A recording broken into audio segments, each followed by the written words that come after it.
Bleaching is a process used to brighten your own natural teeth without any complications. No removal, cutting, or etching of your dental enamel takes place. Tea, coffee, red wine, tobacco, and the natural aging of the teeth turn them darker or stain them over time. A professional brightening is performed with the aid of active oxygen, which decolorizes the distracting color pigments present in the tooth. In the upper part of the image, you can see the yellowish tooth color prior to the bleaching process. Below, you see the patient after bleaching. First, the gums are covered with a special rubber compound. This is done in order to protect them from the bleaching agent. It's only possible to brighten one's own natural teeth. Crowns, bridges, or veneers can't be bleached. This is one of the reasons why bleaching is the ideal starting point for a ceramic technical provision.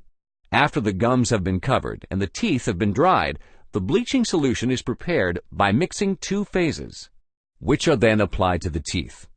Before the bleaching process is started, it's imperative that the dentist perform a check of the teeth and fillings, and, if necessary, a replacement of the fillings or a professional cleaning. After the appropriate exposure time, the bleaching solution is removed and the teeth are rinsed with water. At this time, the gum protection is removed as well.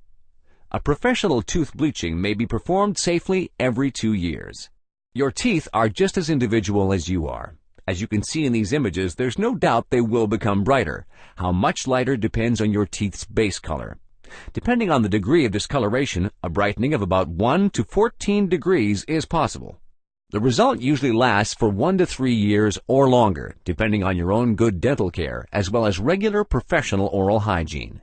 In cases of heavy consumption of discoloring substances such as alcohol, nicotine, red juices, tea, coffee, cola, red wine, mustard, or ketchup, as well as poor oral hygiene, the result will not last as long. To date, there hasn't been any scientific proof of better bleaching results by exposing teeth to a halogen lamp and/or a laser. Instead, the teeth just dry out more.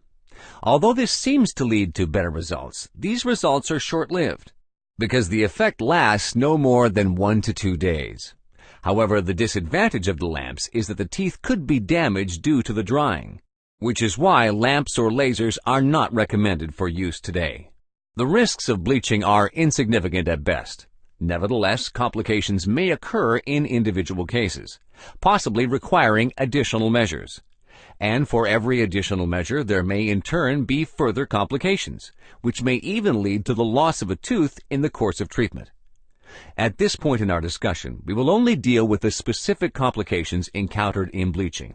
These complications are, for instance, sensitive tooth necks, for example in the case of a careless application of the bleaching substance. Toothache, perhaps in the case of leaky fillings. Spotty teeth, which could result from the incomplete covering of the tooth with the bleaching gel. However, all of these complications can be prevented with careful work.